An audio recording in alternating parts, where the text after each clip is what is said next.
Sok, mangga ah. Ya, Assalamualaikum warahmatullahi wabarakatuh. Selamat pagi semuanya.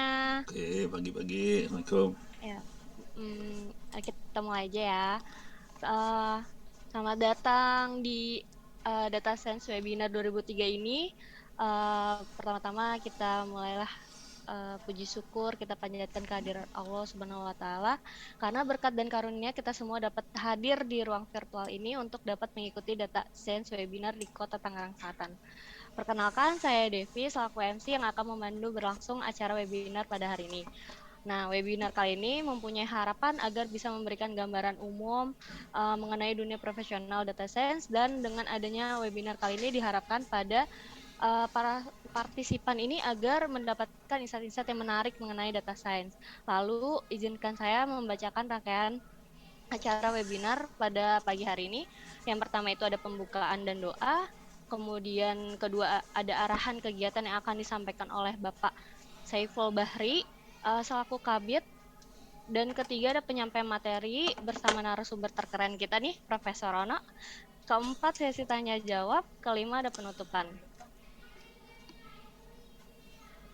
Nah, berikut tadi rangkaian acaranya. Untuk pembukaan, marilah kita berdoa dengan baca basmalah. Bismillahirrahmanirrahim. Berikutnya, yakini ada arahan kegiatan yang akan disampaikan oleh Bapak Saiful Bahri selaku Kabid Pengelola Infrastruktur Teknologi Informasi dan Komunikasi. Kepada beliau, waktu dan tempat kami persilakan.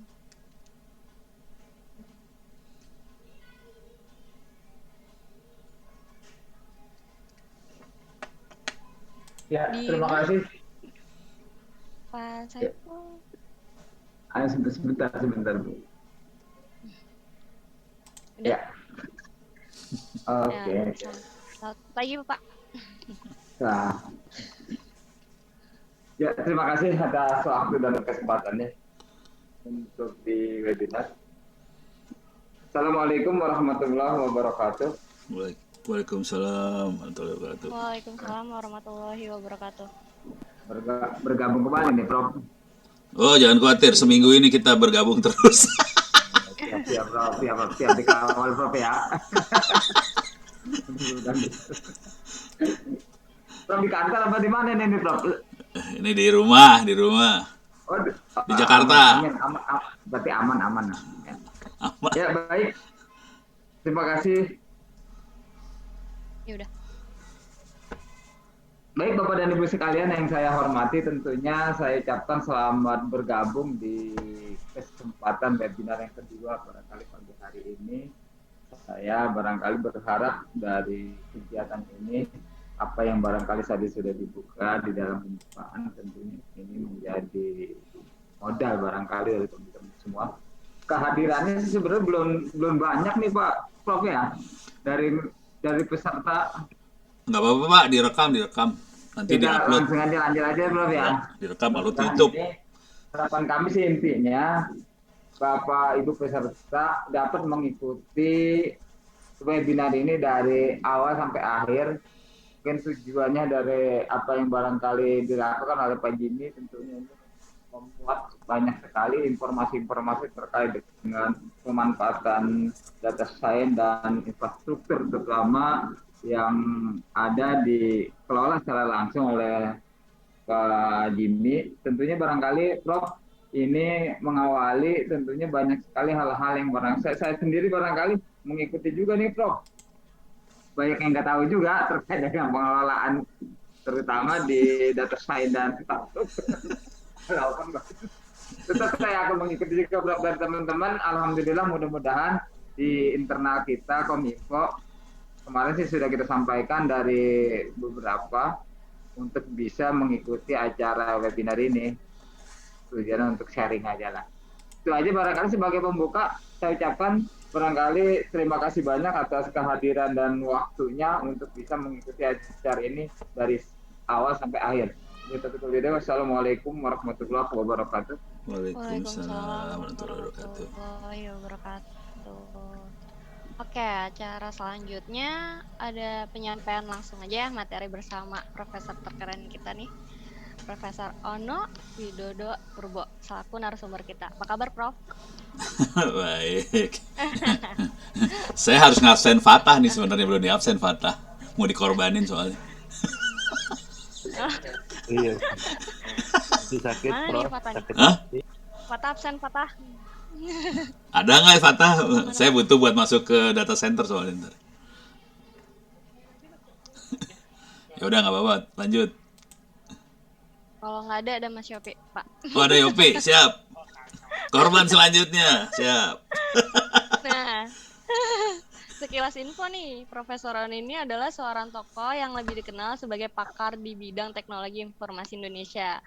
Prof juga aktif menulis ya, Prof ya, dalam bidang teknologi informasi sebagai media, seminar, konferensi nasional maupun internasional, terutama untuk memperdayakan masyarakat Indonesia menuju masyarakat berbasis pengetahuan. Lebih dari 163 kota besar di 34 negara dikunjungi dalam perjalanan hidupnya. Wah, mantap. Oke, Prof. Eh, kita lanjutkan saja. Kita dengarkan paparan mengenai data science pada hari ini nih. Waktu dan tempat kami persilakan, Prof. Baik, terima kasih. Terima kasih Dewi, terima kasih Oke. Pak Saiful, Pak Jimmy, teman-teman semua. Baik yang di Kominfo maupun di apa sih istilahnya teh teuing bagian-bagian lah yang ada di Tangsel, sama sebenarnya kalau masyarakat yang lain juga ada, syukur. Oke, saya langsung share screen aja. Cuma nanti saya butuh ini butuh siapa namanya?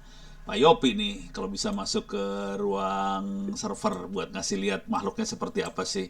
Cuman sebelum itu biar Pak Yopi siap-siap dulu. Tapi kira-kira supaya enak, saya upload presentasi saya dulu ya. Bukan presentasi sih sebenarnya. Salah. Saya akan upload. Kenapa ini jadi save chat doang ya? Kok nggak bisa ngupload sih? Kok cuma save chat? Nggak ada upload ya? Paste. Ini saya pengen ngupload halah. Oke, yang mau saya kasih nggak ada menu ngupload di chat, bingung. Oke, nggak tahu mungkin harus ada izin lain. Tapi gini deh, saya pengen ngasih lihat filenya. Ini presentasinya yang minta BPK sama BPKP sebenarnya. Jadi kisah saya cari dulu ya, ITTS, BPKP, B mana ini B? Oke, berarti ada di ITTS. Riset. Ini dia. Ini yang minta, ini tahun 2021, ditulisnya bulan 11 November sih sebenarnya. Jadi ini kejadiannya 2021, ini sama BPKP. BPKP yang ini. Kemudian institusi yang nggak beda jauh namanya yang ini BPK, kemudian institusi yang tidak jauh beda namanya BPKP, minta materi yang sama. Oke. Tapi kira-kira ini saya kasih cerita dulu gede dulu ya. Jadi BPK, BPKP, presiden, menteri, termasuk kemarin akhirnya juga Pan RB, apa semuanya cara berpikirnya sama. Kira-kira kalau zaman dulu kala apa sih namanya, raja, presiden yang dulu-dulu juga kadang-kadang juga pakai kekuatan dukun kan ya, buat melihat menerawang apa yang perlu dilakukan ke depan. Cuman kalau makin kesini sudah lebih akademis prosesnya, untuk melihat ke depan, melakukan penerawangan ke depan, rakyat butuh apa segala macam, mereka pakai data. Kemudian kalau kita ingat Pak Presiden, Pak Jokowi sempat menaikkan istilah transformasi digital lah, apa segala macam. Nah, ini semua terkait dengan data, kemudian bagaimana menganalisa data yang sering kita kenal dengan ilmu data science. Jadi ilmu ini sebenarnya tidak terbatas pada orang IT aja, tapi ini ilmunya ke semua bidang sih sebenarnya. Apakah itu sosial, ekonomi, budaya, segala macam bidang itu ini masuk data science ini. Kalau di dunia pemerintahan, pimpinan biasanya membutuhkan ilmu ini untuk menerawang ke depan.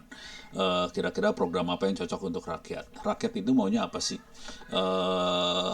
Dengan anggaran yang terbatas yang kita punya, program apa yang harus kita buat supaya kita dapat dampak yang paling maksimum buat rakyat sekitar kita. Kira-kira kayak gitu sih sebenarnya. Dan itu didorong sekali dengan data. Yang jadi masalah besar, yang bikin pusing yang namanya BPKP, BPK, dan semuanya itu, mereka minta datanya kebanyakan dalam bentuk kertas, di print. Nah, itu mereka pusing sendiri sekarang akibatnya. Punten, minta maaf ya. Jadi kalau mau diproses pakai komputer, datanya harus digital sih sebenarnya. Kalau bentuknya print-printan, pening dia. Dia harus konversiin dulu data yang printan jadi digital, baru bisa diproses semuanya. Nah, sebetulnya itu harus merubah semuanya sebetulnya budaya dari si Irjen, Inspektorat, Auditor, BPK, BPKP untuk bisa melakukan ini. Dan ini bukan murni monopoli BPK BPKP ya, maksudnya ini semua, kita semua juga yang di aparat, Bapeda lah, terutama yang Bapeda barangkali ya. Pokoknya bidang-bidang yang membutuhkan planning itu pasti sangat butuh seperti ini. Jadi selama ini kan makanya dukun. Kira-kira ke depan apa ya? Kira-kira kayak gitu. Jadi globalnya itu. Ilmu ini seperti itu kira-kira. Nah, untuk bermain ini semua, satu, semua data harus bentuknya digital. Syukur-syukur digitalnya kita formatnya udah kita definisikan dari awalnya ya. Untuk bisa kita definisikan format dengan baik, kita harus ngerti cara kerja software sih sebenarnya. Cuman sementara ya apa adanya juga mungkin bisa kita proses.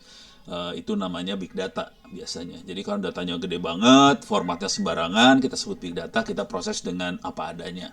Cuman kalau yang kalau mau cepat prosesnya, datanya formatnya kita definisikan, kira-kira gitu. Nah, untuk masuk ke urusan big data dan sebagainya, mau nggak mau kita masuk ke yang namanya data center, kepaksa. Ini kepaksa. Tanpa data center, nggak mungkin kita proses sih sebenarnya. Ini kita lihat gambarnya dulu ya. Data center kayak gini kira-kira, oke. Gedungnya sendiri, rak-raknya banyak. Ini yang ada di luar negeri. Di Indonesia juga ada yang kayak gini. Cuma jangan khawatir, Tangerang Selatan adalah salah satu kota di Republik Indonesia, dari segelintir kota di Indonesia aja yang punya data center. Jadi tidak banyak kota di Republik ini yang punya data center. Salah satunya Tangerang Selatan. Kalau yang levelnya provinsi seperti Jakarta punya data center, wajar provinsi. Tapi kota itu nggak banyak. Oke, data center yang lumayan oke ya. Data centernya serius ya, itu nggak banyak. Jadi Tangerang Selatan punya. Nah, ini saya pengen nanya dulu nih. Pak Yopi udah siap belum buat ngasih lihat data center? Data center kita. Pak Yopi yang posisinya di sebelah pintu data center sih sebenarnya. Pak Yopi, Fata itu duduknya sebelah data center. Kalau nggak Pak Ibnu sebelah data center tuh. Nah, itu bisa masuk sih sebenarnya. Kalau udah siap, tolong saya dikasih tahu. Kalau belum saya lanjut nih. Bentar.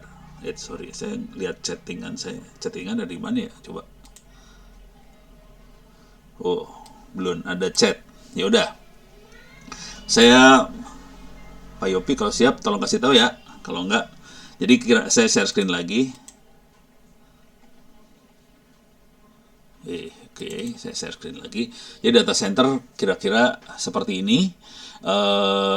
Dan masalah paling besar data center biasanya bukan masalah komputernya aja. Jadi mereka punya masalah listriknya gede banget. Terus panas dalamnya. Konsekuensinya kita harus dinginin. Jadi kalau sekarang kita masuk data center, biasanya saya nggak mau masuk data center soalnya dingin banget, males. Jadi dalamnya kayak kulkas, kira-kira kayak gitu-gitulah di sisi data center. Jadi ini yang infrastruktur yang disiapkan. Tangsel punya.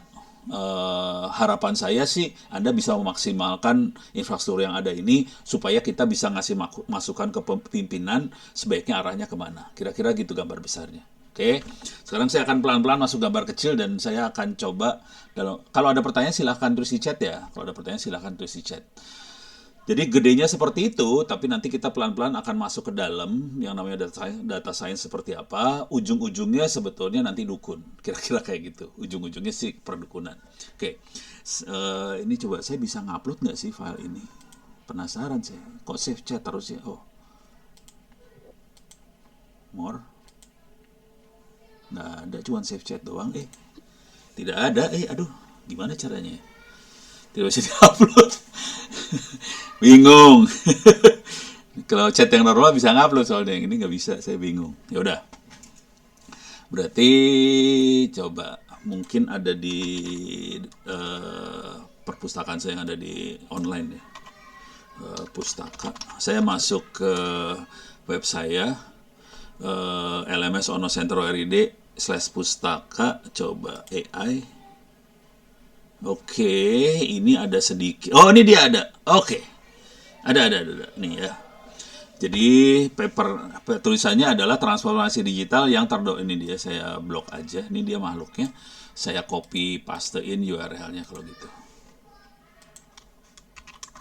Oke, URL saya paste di ini, saya gedein biar kelihatan. URL-nya sudah saya paste di apa sih namanya? Chat. Dan saya ambil bukan hanya satu file, di sini ada banyak file. Yang teknologi foresight ini tahun 2021 ditulisnya bulan 4 ini sama BPK, merupakan kayak konferensi yang ngomong kebanyakan menteri atau bekas menteri. Di sini menteri atau bekas menteri kebanyakan orang ekonomi sih, orang-orang bekas menteri ekonomi lah kebanyakan. Cuman saya diminta ngomong juga. Saya sendiri yang rakyat, yang lain bekas menteri, saya rakyat doang. Mereka ngomongin teknologi ke depan seperti apa untuk melakukan perencanaan kebijakan, kira-kira kayak gitu. Kemudian bulan 11, BPK minta saya bikin tulisan ini. Oke. Nah, ini saya akan kasih lihat tulisannya. Teman saya kasih lihat depan, terutama yang depannya aja, yang barangkali terkait. Kemudian juga saya sarankan mungkin di balik data science nanti biasanya kita mengenal istilah-istilah seperti artificial intelligence, machine learning, deep learning, dan sebagainya. Oke, nanti Anda bisa baca tulisan yang ini. Artificial Intelligence Myth in Developing Countries, Bureaucrat Mindset, ini dalam bahasa Inggris. Ini ditulis karena teman-teman di Swiss yang minta waktu itu. Jadi saya tulis buat mereka sih di Swiss. Oke. Nah, kemudian kita akan ngelihat ininya, paper jurnalnya. Ini papernya. Oke. Ini silakan dibaca-baca kalau sempat baca. Tapi saya akan langsung loncat biar gampang. Saya nggak akan baca. Kira-kira ide dasarnya seperti ini. Ide dasar yang namanya data science kira-kira seperti ini. Oke. Ini ada dua. Intinya ada dua sih sebenarnya.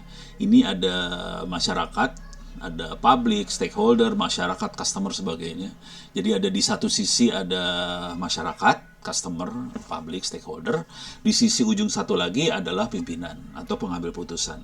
Ada presiden, ada direktur, ada menteri, ada manajer, ada CEO, ada apa segala macam. Pimpinan ini tidak harus presiden aja ya. Bisa aja Bapak Kepala Diskominfo, itu pimpinan juga sama. Mereka semua sama sih sebenarnya. Jadi mau presiden, wali kota, gubernur, sama aja sih. Mereka butuh masukan, rakyat butuhnya apa. Kemudian dari situ bisa si pimpinan akan bikin program yang sesuai dengan masyarakat. Kalau di dunia swasta, kita kenal yang namanya customer journey. Atau ya pokoknya customer relation lah, kira-kira kayak gitu. Nah, ini harus didesain, harus dirancang, disesuaikan dengan kebutuhan masyarakat.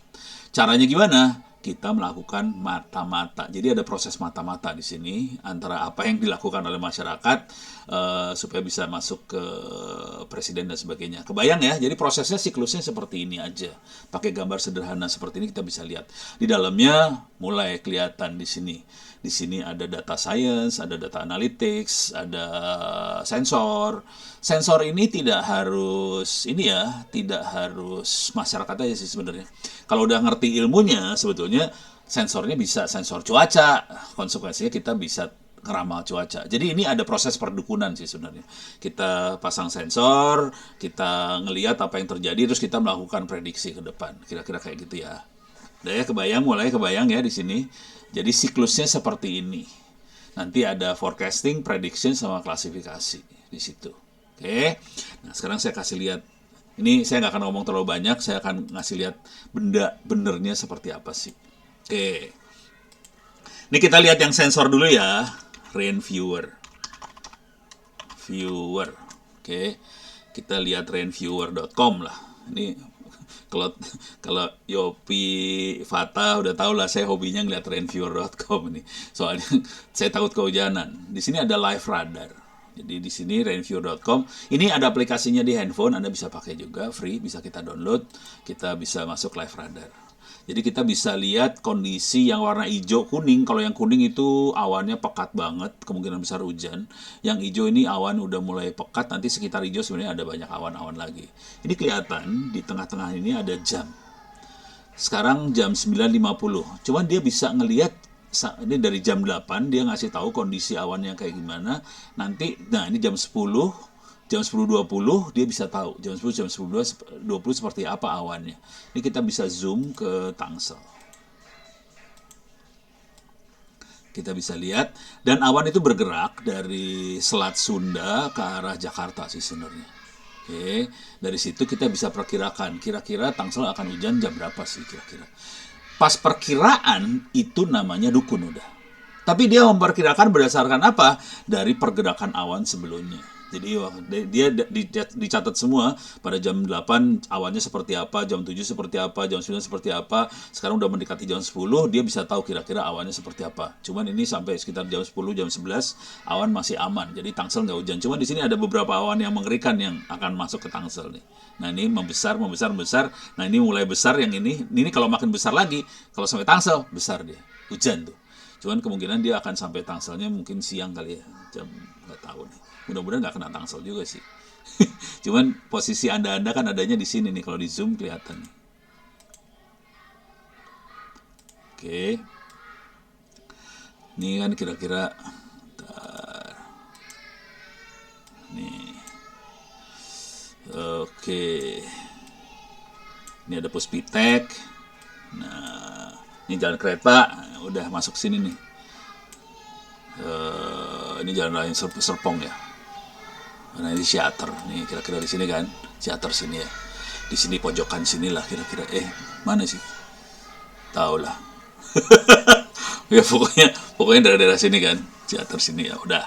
Jadi kita bisa memperkirakan lah kira-kira kapan. Nah ini contoh satu. Jadi caranya adalah kalau dalam bahasa yang agak sopan kita melakukan penginderaan jarak jauh, sensor. Nah ini kelihatan nih lagi gerak nih awannya ke arah Tangsel, hati-hati. Jadi bentar lagi bisa hujan sih. Makanya ramalan cuaca yang paling kerasa buat kita, bagaimana pola yang dipakai sama presiden dan sebagainya untuk melihat data ini. Oke, sekarang kita udah kebayang ya, ini satu. Urusannya ini data sains juga, jangan khawatir. Waktu itu saya diundang sama teman-teman BMKG untuk seminar dan sebagainya. Algoritma yang dipakai oleh BMKG sama kita yang melakukan analisa buat BPKP buat pimpinan segala macam sama. Jadi algoritmanya sama aja. Mau ngeramal cuaca kek, mau ngeramal kebutuhan program pemerintah, algoritmanya sama aja. Programnya itu lagi sih sebenarnya. Jadi programnya sama, cuma datanya aja beda. Yang satu datanya awan gerak, yang satu lagi datanya bisa anggaran lah, bisa komentar dan sebagainya. Kenapa BPKP sampai masuk ke dunia seperti ini? Selama ini BPKP yang dianalisa adalah kwitansi. Dan ternyata mereka sadar bahwa dia nggak bisa mengandalkan hanya kwitansi.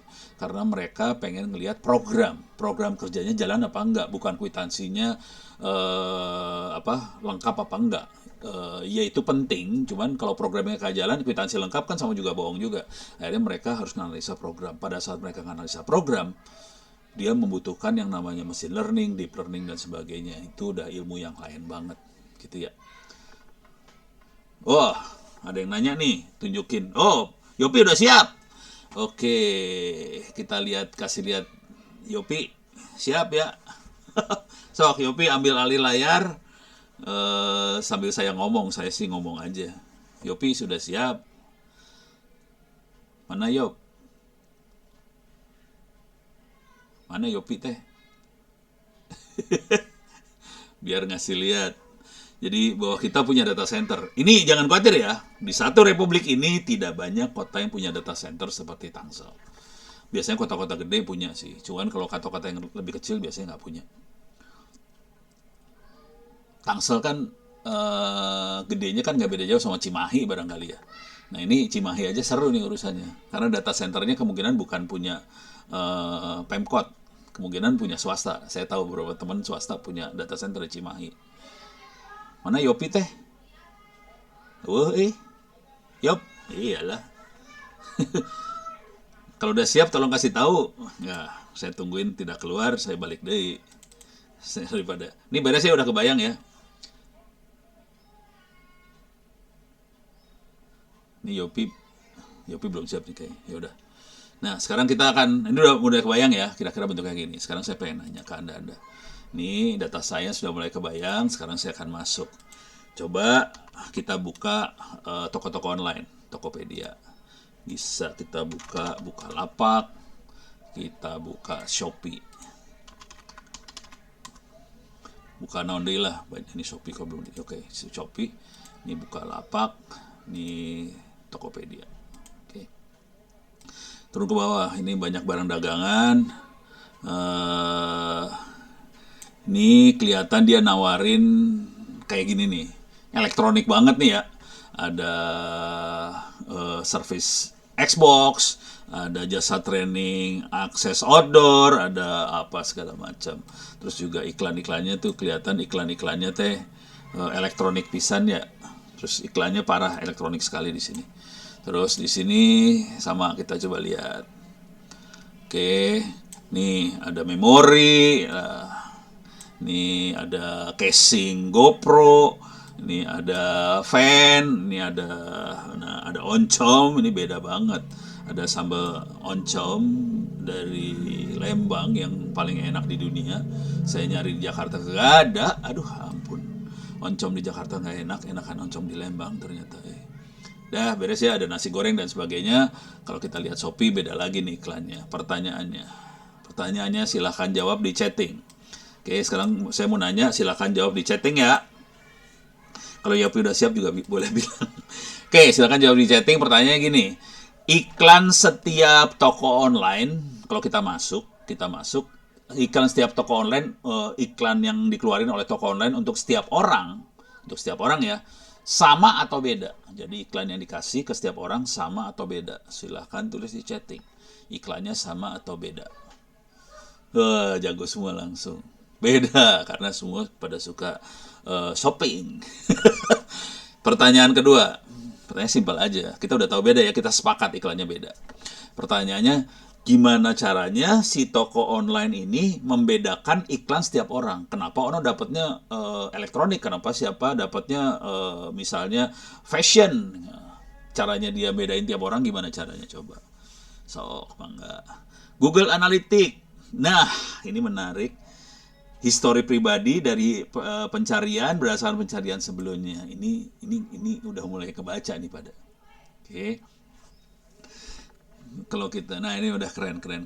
Histori pembelian, pencarian sebelumnya dan sebagainya. Perhatikan baik-baik. Kalau kita perhatikan baik-baik, histori pencarian, pembelian sebelumnya, ini ada yang algoritma. Jadi yang dari search yang kita cari ya, jadi benar sama yang kita cari.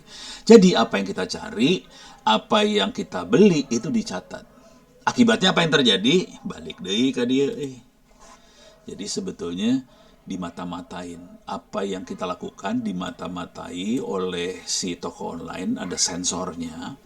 Jadi apa yang kita kerjakan, customer kerjakan, dicatat oleh sensornya, masukin ke database, dianalisa, kemudian kita bisa melakukan klasifikasi. Si Ono mah sukanya elektronik, kasih iklan elektronik supaya barang tadi akan dibeli sama Ono. Jadi yang dilakukan sama dia adalah dia mata-matain, masukin ke database, dianalisa, terus dia melakukan klasifikasi. Ono tuh sukanya apa? Setelah Ono sukanya apa diketahui, dia kasih iklan sesuai dengan yang Ono suka. Akibatnya probabilitas Ono akan mengeklik iklan tadi tinggi banget. Akibatnya orang masang iklan akan happy. Jadi kalau orang masang iklan, dia akan berusaha supaya iklannya diklik. Supaya iklannya diklik, dia harus melakukan klasifikasi. Dia harus cari orang mana yang kira-kira sesuai dengan iklan itu.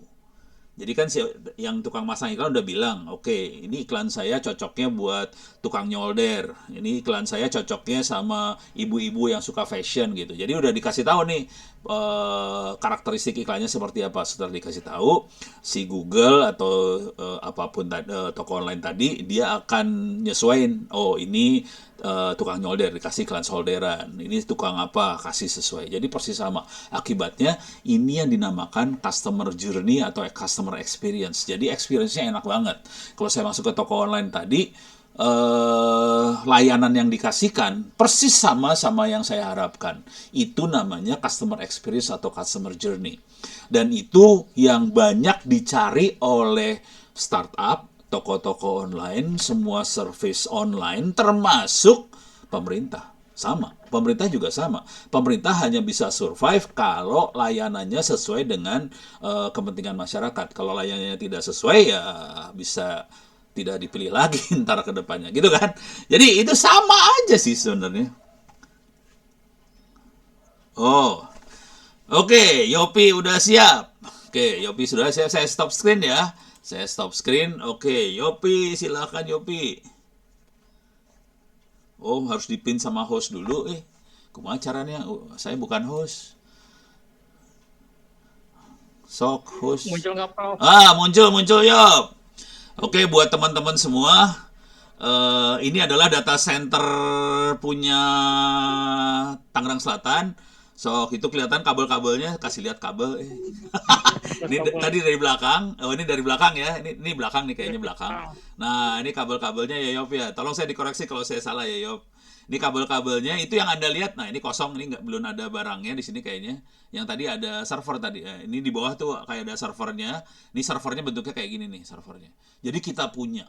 Dan raknya panjang loh tadi, liatin. Raknya panjang. Kalau mau garing lihatnya dari depan. Depan mah rapi. Ini rapi pisan, depannya mah rapi, jangan khawatir. Nah, ini kita punya seperti ini. Jadi tadi data-data tadi disimpan di sini. Jadi harapannya adalah Anda serius ngerjain pendataan itu serius karena pimpinan wali kota. Nah, ini kalau mau tahu itu pakai Nutranix, itu adalah server yang termasuk paling bagus loh. Hati-hati. Jadi Tangsel itu punya data center dan servernya termasuk paling bagus. Nuhun pisan Bapak Yopi. Aduh, terima kasih. Ya, Prof, sama-sama, Prof. Oke. Jadi kita Nutranix adalah server yang termasuk bagus, data centernya juga termasuk bagus. Itu adalah sekelumit kondisi data center yang kita punya. Jadi kita punya data center, harapannya tolong data-data dikumpulin di sana sih kalau bisa. Sebaiknya dikumpulin di situ, sebaiknya data itu jangan cuma disimpan di komputer masing-masing. Gitu ya. Taruh data center supaya kita bisa olah. Nih saya kasih lihat contoh yang realnya. Ini udah kebayang ya, jadi mereka bisa ini. Ini contoh yang realnya, ini ada di misalnya data.go.id. Nih. Jadi, pemerintah Republik Indonesia arahnya ke arah situ juga. Oke, mereka bikin portal namanya data.go.id dan ini pengennya nanti 2024 ke sana. Ini kebetulan saya kemarin ngobrol. Jadi kemarin ngobrol sama teman-teman di Bappenas, ngomong sama Pan RB, mereka pengen bikin yang namanya bukan mereka pengen, maksud kalimatnya salah itu tadi sebenarnya. Jadi tahun 2018 kemarin Bapak Jokowi Presiden Republik Indonesia tanda tangan keputusan keputusan Presiden bahwa ada SPBE, Sistem Pemerintahan Berbasis Elektronik. SP, Sistem Pemerintahan, BE berbasis elektronik. Salah satu di belakangnya adalah portal data center ini. Jadi pengennya semua laporan-laporan itu nantinya berbentuk elektronik dan kalau bisa semua masukin laporan, kita bisa lihat di sini. Oke, coba gue cari ya, Tangsel ada, bisa tewas loh. Belum share screen. Alah, diulang untuk dikasih tahu. Biasa, terlalu semangat, minta maaf. Share screen lagi. Oke. Ulang lagi. Jadi itu tadi yang kondisi data center yang ada di Tangerang Selatan.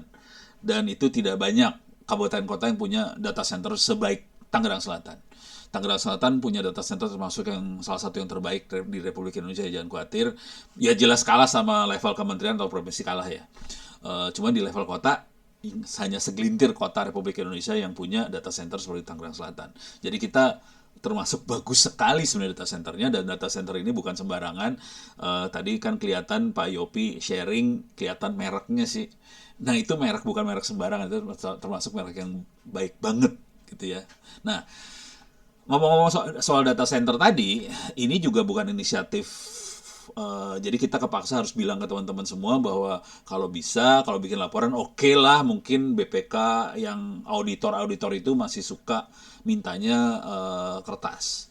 Cuman kalau bisa ke depannya mulai dipikirkan dalam bentuk elektronik dan disimpannya jangan di PC Anda masing-masing, disimpannya di data center. Jadi mungkin nanti harus tektokan ya sama Pak Saiful, Pak Jimmy dan teman-temannya supaya data kita disimpan di server, supaya kalau nanti PC-nya kena virus apa segala macam, urusan juga masih bisa lebih gampang. Kalau di server mudah-mudahan ada teman-teman di Dinas Kominfo yang akan memaintain datanya. Nah, kegiatan tadi juga dilakukan di level negara. Jadi tahun 2018 Pak Jokowi tanda tangan putusan Presiden tentang SPB, Sistem Pemerintahan Berbasis Elektronik. Salah satunya adalah situs data.go.id. Oke. Dari BKAD. Maaf ini saya urusan namanya rada-rada kacau. Apakah disaster recovery terkait backup replikasi data center di tempat lain? Iya. Yang pasti Pak Asep PLT ya di Dinas Kominfo sudah negosiasi dengan Bali, kabupaten apa ya ini, Pak Saiful yang Pak Jimmy